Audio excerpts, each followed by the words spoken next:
Hello, how are you? My name is Todd McLaughlin, and I am here with Grow Your Yoga every Thursday at 12 p.m. Eastern. And today, headstand, how to practice the headstand. In Sanskrit, Sirsasana, Shirsha, head. Today, I'm gonna give you a lot of pointers and tips on the headstand. If you are joining in live and would like to ask a question, you have a question about how do I do headstand? I don't think I can do headstand. What is an appropriate way for me to practice headstand if I have a neck issue? Is headstand appropriate for me? I've been trying headstand. I can do it on the wall. I'm a little nervous to practice headstand away from the wall. Different strategies for how to lift up into the headstand, how to make sure that you have enough upper body strength to be able to actually practice headstand safely. I'm going to answer all those questions for you here now, but if you have any questions while the demonstration is happening, type them in here live and I will answer them at the end of the video. And for those of you that are watching this video recorded, then just ask the questions in the comments there and I will happily answer them for you. All right, so let's go ahead and begin the headstand. What an amazing pose. Let's see, I've had the opportunity and the pleasure of teaching headstand to students over the last 20 plus years here. I also have been practicing headstand myself over the last 30 or so years. So I've learned a lot and I want to share what I've learned with you.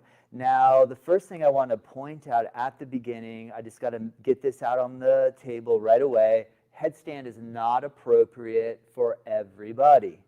If you have had a neck injury, a car accident, whiplash accident, any sort of degenerative disc issues in the neck or cervical spine, perhaps there's so many things that could be going on. I really want to make sure you consult with your doctor first to make sure you are in good, healthy working order to be placing pressure on your head. But there are even other strategies. For example, there's a tool here called the feet up, which I really enjoy when I have neck issues and I'm not comfortable putting pressure on the top of my head. The feet up allows for us to actually balance on our shoulders and not have any pressure on the cervical spine. So I will present different options for you so that you can practice headstand in a way that feels comfortable and safe for you. All right, so with that being said, the main element in headstand, and the headstand I'm going to focus on today is called the Baddha Asta Sirsasana A position. This is the headstand where we will have our fingers interlaced together. So there are a whole bunch of different headstanding poses. And so today I'm just going to focus on the bound hands headstand variation A, for those of you that are into Ashtanga Yoga.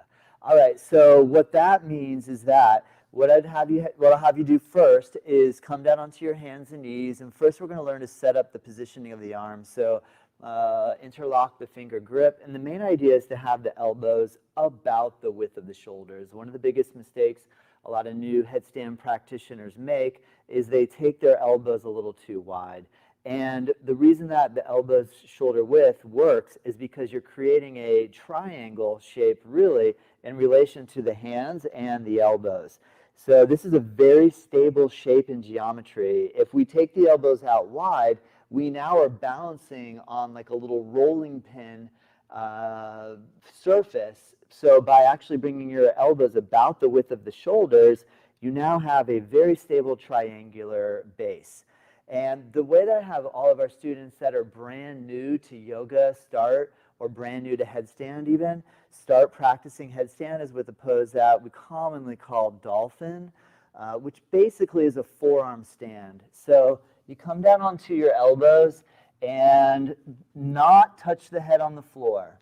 You practice the downward dog and first learn how to get comfortable holding the down dog on the elbows with the bound headstand A variation of the arms.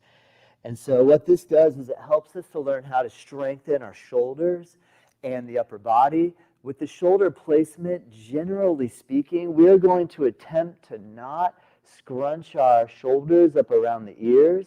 We're going to attempt to do what's called scapula depression, where we pull the shoulder blades down the back.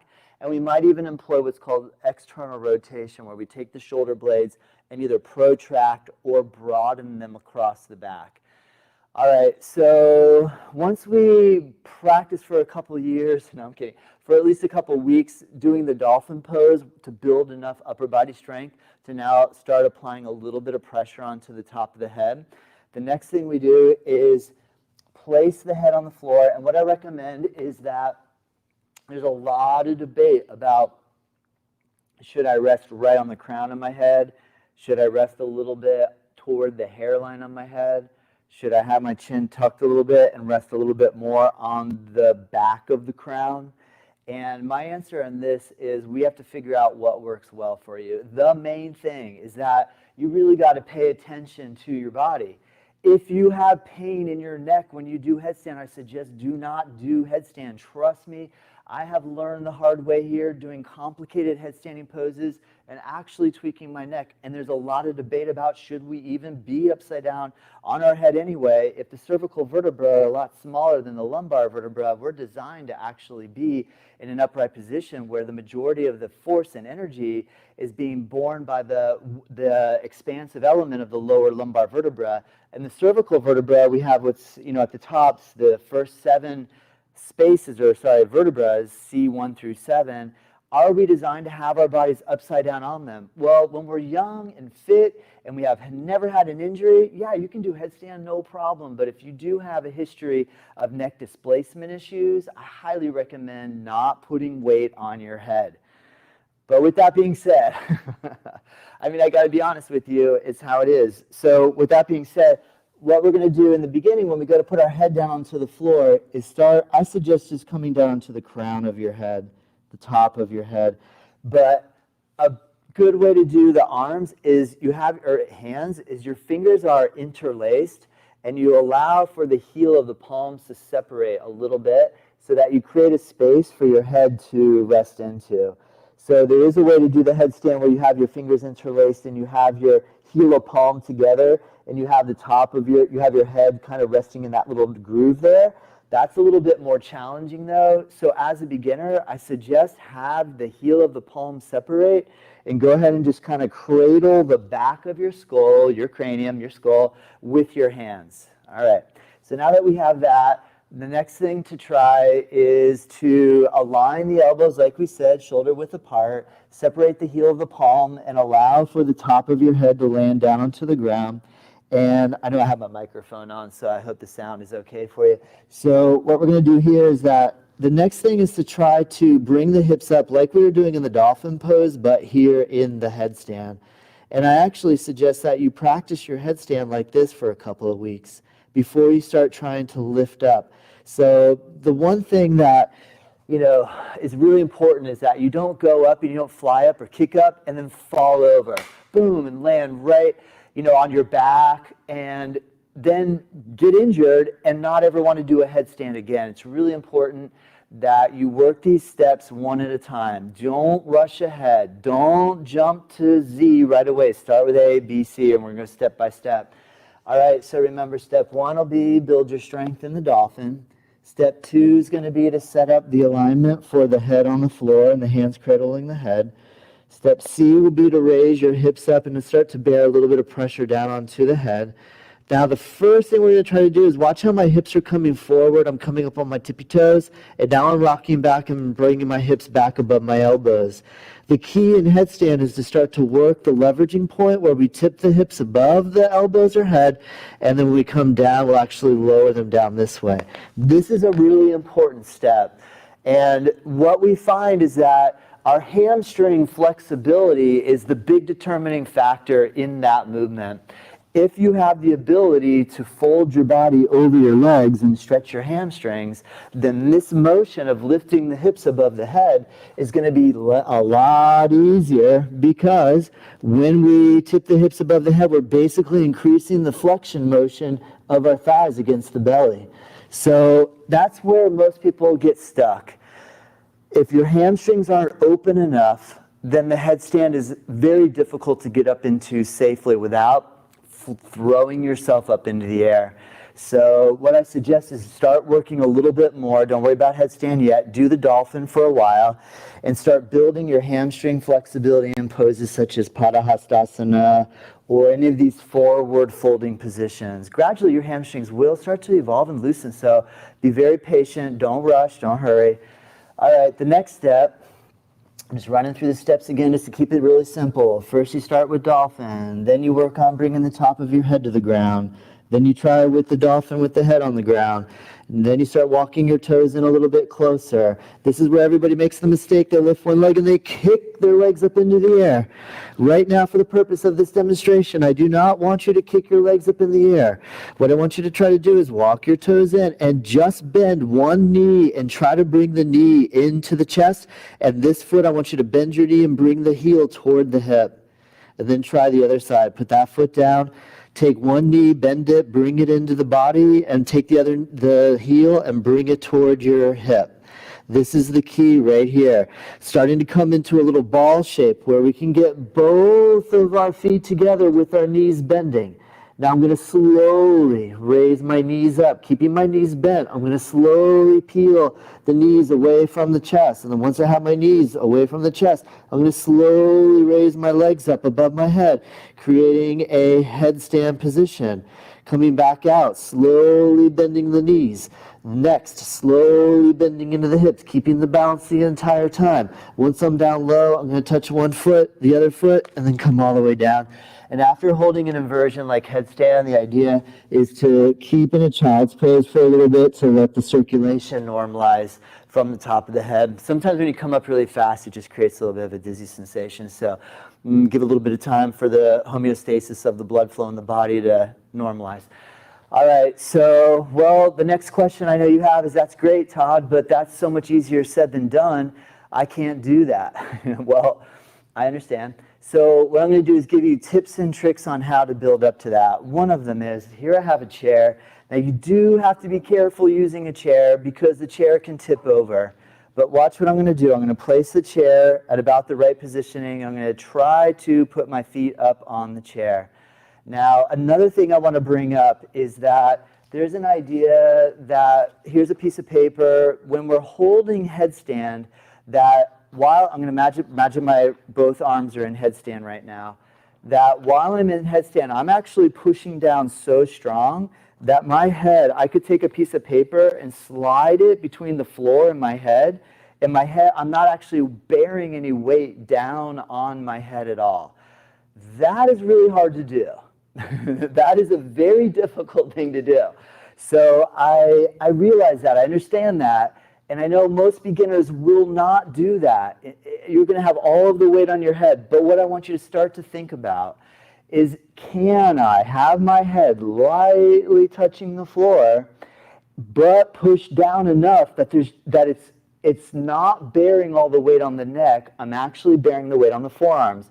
And last Thursday, I decided to order these how-to videos in this order because last Thursday, I have a video that says how to balance on the forearms. Start working with the forearm balance as well. Work with forearm balance and headstand together to have options to see what's going to be the best thing to do. All right, so different ways of approaching coming in. All right, so watch this technique. What I'm going to do is set up a chair where I can put my feet up onto the chair and come down into the headstand position. I'm going to set my head up so that the top of the head is on the floor. I have my elbows about shoulder width. I raise my hips up. And I'm now going to try to take one foot and put it on the chair, making sure not to push the chair over. I'm going to take my other foot and put it onto the chair. And I'm going to start to bring my hips up into the headstand position. I'm being aware of my head and neck and head, and I'm pressing really strong into my forearms, imagining I could slide a piece of paper under my head. At some point, I will be able to raise one leg up and then take the other leg and bring the other leg up. Now, the big thing is when people are learning headstand is that they don't have this type of control. So it is a lot easier for me just to talk about it. It's a totally different thing for you to actually do it if you don't know how to do this yet. I highly recommend find a competent teacher, not your next door neighbor that's never done any of this stuff before, a competent teacher to help you. If you don't have that, utilize, I will help you here, but I need you to be safe. I need you to be safe and sound. But what we'll do is we're going to do this with the wall because we need to make sure that when we start going up, you don't fall over and crash. So if we put the wall behind us, then when we go up, I'm going to try to not use the wall. I know there's a lot of debate about should people use a wall or not, and some traditions don't allow you to use the wall. When I learned Ashtanga Yoga in Mysore in India, no wall was allowed to be used. When I started practicing headstand in Los Angeles with Bikram Chowdhury, we were allowed to use the wall a little bit, but not really. There's no props allowed. So the reason for this is that the idea is that if you start using a prop, it's like a crutch, and eventually you will never want to let go of the crutch. You'll always want to use it. But when we're practicing at home, here we're doing online practice. I'm teaching you here online. So you do need to be safe, so use a wall. Okay, so you come over, I have the wall ready, I have my hands in position, and now I can come up. Now I would put the chair there so I could put my one foot on the chair, the other foot on the chair. I can take one leg, bend it. I can bring my other leg, bend it. That way when I start to come up into the headstand, if I start to fall, woo, the wall is there. The wall is there. I'm not going to fall. I can bring one foot up onto the wall. I can bring the other foot up onto the wall. And I just practice holding here. Don't even worry about taking your feet off the wall in the beginning. You know, just start to feel your balance. But what you do is you take one foot off the wall, and then you start to take the other foot off the wall. And then that way, if you lose your balance, boom, you just crash into the wall. No problem. You take one foot off the wall. You take the other foot off the wall. If you start to fall, boom, no worries. You're not going to fall. When you go to come back down, slow and steady, but try to work. You're coming down very slowly. A large part of learning headstand is that the process of lowering down is a great place to learn how to go up. So this is key. All right, cool. So another couple of ideas that I want to bring up. Now, how does your neck feel when you try these exercises? So if there's been a time period where I completely stopped doing headstand because my neck was so jacked up that I realized that maybe I shouldn't be standing on my head. My head and neck feels great right now. I have other problems, but my head and neck feel great right now. So with that being said, I'm comfortable going up right now, but I'm always listening to my body. As soon as I get that little sense of like, oh, I don't think I should do a headstand today, I don't do it. So another way, and this is again what I think you should do or can do, is practice learning how to balance on your forearms with no head touching. Here I'm going to do the dolphin, and I put my feet on the chair. Notice how my head is not touching the floor. This is a really good option. I actually like this one a little bit more, to be honest, because it gives you the ability to get super strong. You have no cervical spine pressure, and you just basically are doing a headstand. You're getting all the benefits of headstand, getting the inversion work, getting the thrill of being upside down, the feeling of seeing the world from the other way around. But I just want to mention that that's a really good way to go, and I've employed that technique for a long period of time until my neck stabilized, and today things are pretty good. All right, and then you saw me mention this feet up. I don't get any commission for talking about the feet up. I don't make any money off talking about the feet up, but the feet up is a cool tool. I like this one a lot. You saw me use it at the beginning of the video, but what's great about this is that by putting the shoulder pressure when we lift up, now you can also put the feet up against the wall so that you do not flop over. It's pretty easy on this one because you can hang on to the feet up and keep your balance. But again, when I work with new students, I've noticed that not everybody has this type of coordination right away. So the feet up, again, you got to be aware. Put the feet up near the wall, but that way, zero cervical spine pressure. This is really important. I mean, why are we practicing yoga to begin with? Are we doing it to look cool and try to show off? Or are we doing it to build strength, concentration, focus, awareness, and to attempt to bring a little bit of peace, love, and consideration into the world? For me, it's the latter versus the former. All right, so, and I hope you feel the same way. But if not, I understand. All right, so let's do another headstand demonstration where different techniques and tricks you can employ. I'll give you a few more here. Remember, if you have any questions, Type them in now. It takes a little bit of time for them to make their way to the screen. So type them in now, and I will answer them here in just a moment. All right, so let's see. Coming down onto the elbows, interlock the fingers, separate the heel of the palm, place the top of the head to the floor. Lift your hips up like you're going into the dolphin. Walk your feet in closer and closer towards your elbows. Bend one knee. There is the approach of trying to lift one leg up and then taking the other leg up. And this,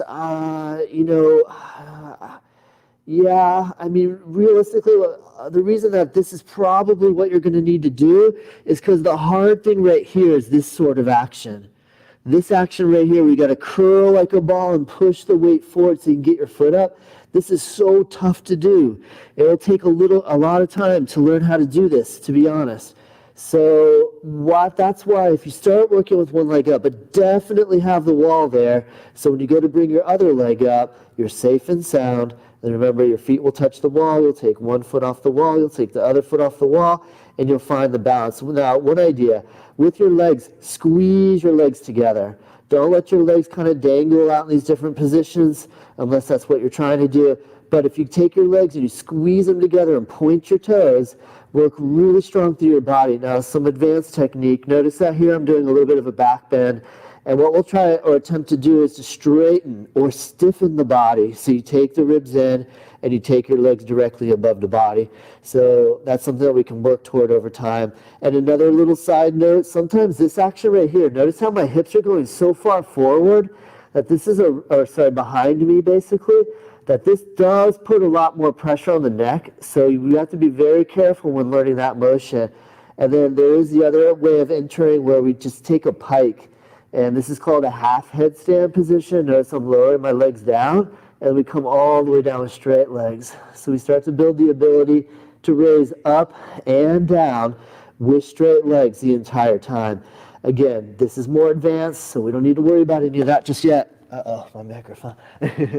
But that is something that I can make a video on that one a little bit later. But we don't need to worry about trying to get there right away. The main idea, remember, bend your knees, bring them into the body, put a wall behind you, pay attention to your neck. If it hurts, don't do it. Work the dolphin, keep your head off the ground. If everything's feeling good, have fun, enjoy your yoga. All right, let me check out and see if you have any questions. If you're watching this video recorded, remember to send me a question via the comments and I will gladly answer. All right, cool, man. Well, no questions. I must have answered all of them. Let me just take a little bit of time because last week a couple of questions or comments came in right at the end and then after I shut the video off. So let me just give it a little bit of time here. A couple things that are happening. Remember, check out our website, nativeyogacenter.com. Check us out every Friday. I release a new podcast, Native Yoga Toddcast, with yoga teachers all around the world, body workers, massage therapists. I think that's about it. I look forward to seeing you next Thursday at 12 p.m. Thanks so much. I appreciate all the love. If you're watching on YouTube, if you hit the subscribe, we love it. Thank you. Growing our channel is really helpful for us to be able to share the yoga. And I think that's about it. Until next time, namaste.